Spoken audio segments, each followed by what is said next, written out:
Hello and welcome back to the studio and in a new year. I hope you're all healthy and well.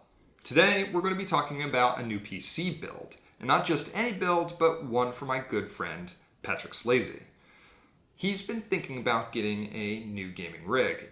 A little less than thinking about it and more my brother and I pressuring him into it. Oh man. Not right now. Or not? Or not. But Patrick Slayze is a great guy, and I love gaming with him. Yes! Get it! Get it! Go. Oh, Patrick, what are you doing? Go. I do believe that a badass gaming rig is really going to be what he needs to up his game. I don't need one. Got a laptop. No. And if you have any words of encouragement for him, you know what to do. So we're going to be planning this PC from the ground up. Yep, you and me. And I did go and ask Slayze about what his parameters were for his ideal rig. The first was that he wants to be able to play AAA games. Totally fair. Yeah, that's it. All Everything games else all is the just time. Word documents. Second is that he prefers a smaller form factor. Long and cylindrical, is that what you're talking about? Third is that he does have an interest in making it pretty. Woodsy. Yeah, I like RGB. RGB? Yeah. Christmassy and woodsy. And white is really the color focus. And the last one is that he has a budget of $2,000. Oh, that's totally enough. So, because gaming is his primary focus, we're going to start with the GPU. And with high-end gaming, there's really two choices that you have. There's NVIDIA and AMD Ryzen. For this particular build, I decided to go with NVIDIA for three main reasons. The first being ray tracing. As a photographer, I think that lighting is important, and I think the technology is really cool. The second is DLSS. For games like Cyberpunk, that's proven to be extremely helpful. And third, sort of related to that, is the driver support that NVIDIA is known for. Now, don't get me wrong, that's not to say that AMD's cards aren't awesome. They totally are. It's just that for this particular build, I decided to go with NVIDIA, and specifically NVIDIA's 3070 series, which kind of hits that sweet spot of that cost to performance ratio with all the bells and whistles we just talked about. Within that 3070 series, there's one card that really stands out for Slayze's build, and that is Gigabyte's Vision OC. It's a beautiful white brick, very industrial, clean, not a ton of flash involved with it. It's just beautiful, and I think it's going to be an aesthetically great card to build around. Now, this decided we need to think about the CPU. And my thoughts immediately went to the newly released Ryzen Zen 3. Since he's only going to be doing gaming on this machine, we really don't need to blow it out too much. So I was thinking about the 5600X, which is a great CPU for gaming and reasonably priced at around $300. Now, both the GPU and the CPU are near impossible to get right now, and we don't know when they're going to become in stock, don't know when they're going to release next, and I don't have any connections with either Gigabyte or AMD. So this build may take a little bit, but if you have better ideas for substitutes in the meantime, hey, I'm listening. Now that we've got the two big parts settled, we need to think about, what is this thing going to look like? And since he was talking about a small form factor, figured why not just go all the way and do a Mini ITX build. Now, I think I found a case that meets both our budget and our size parameters, which is the Cooler Master NR200P.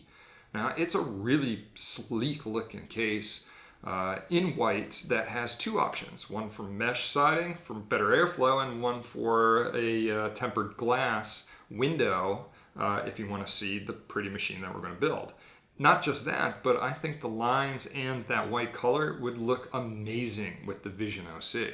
Because I want this machine to be relevant now and in the future for Slayze, there's not a ton of Mini ITX boards in the 550 or 570 range. But I did find the Asus ROG Strix B550i Gaming. which is a really sleek looking Mini ITX board. Now, it doesn't have the white highlights I was hoping for to match the aesthetic of the build, but it does come with a lot of great options and fewer sacrifices than its competitors, though that does come at a cost of $230. However, if you're going to skip somewhere, the motherboard's probably not the best place to do it, given the importance of connecting all the different components. So the Asus ROG STRIX sounds like a pretty good deal for this build. So now we have to think about how we're going to cool our CPU. And because it is a small form factor build, I do worry a little bit about airflow and heat dissipation. So I was thinking that an AIO would be the right way to go. Now, in order to get an AIO into this cooler master case, it's got to be installed in the bottom. And because that adds a lot of extra thickness, you can't just slot the GPU in horizontally. That does mean that our GPU is going to cover the motherboard. Luckily, the NR200P does have a vertical mounting kit for the GPU, which is perfect because it will look absolutely beautiful and will be prominently displaying the most expensive component of our build. Now, because the AIO is really the only other component that you're going to see in this build, I do believe that it needs to be white. And I found the Corsair Hydra Series H100i RGB Platinum SE. It is a little expensive at $170. However, I think that it's right for three main reasons.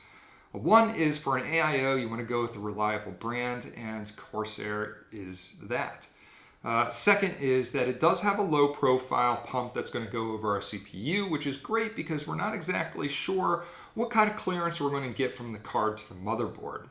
And finally, third, Corsair makes some beautiful fans that are going to look stunning in our build and give it that little extra oomph. Next is RAM. And again, like the AIO, we do have to consider what that distance is going to be from the motherboard to the GPU.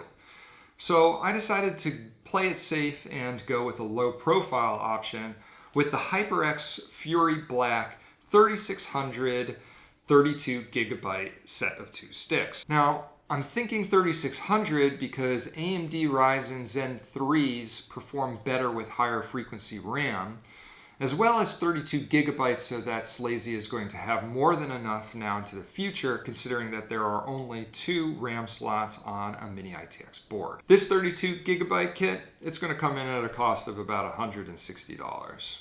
So in terms of writable memory, we definitely need to take advantage of that PCIe Gen 4 M.2 slot, and I'm thinking that we go with the Sabrent 1TB Rocket SSD. Now, that's the same that I've got in there. It is super fast, and 1 terabyte should be a good place for Patrick Slayze to start.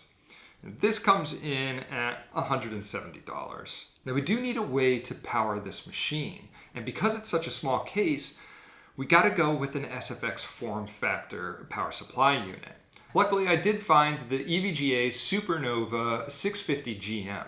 This is an 80 plus gold unit, which is perfect, 650 watts, which should hit the sweet spot of what we need to power everything, and it's fully modular.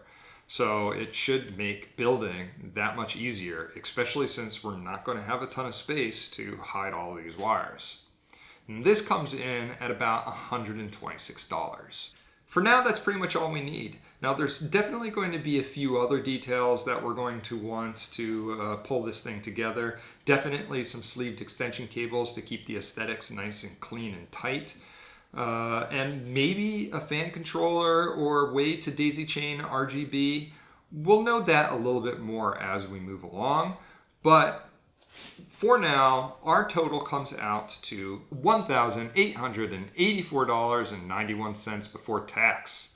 Now, it gives us a little bit of headroom, but since I live in California where taxes are high, I'm not going to want to push that too much. So for now, that's the plan. And this plan could change. In fact, it could change based on your feedback. If you've got a few ideas on components that could be better, or perhaps there's an awesome case at a CES that you just saw that you think would be even cooler to build around, I'm all ears. Because honestly, it's going to take a while to find that GPU and that CPU, unfortunately. But in the meantime, Leave your comments down below. If you want to follow along with this journey, subscribe. I definitely appreciate it. And with that, I'll see you on the next one.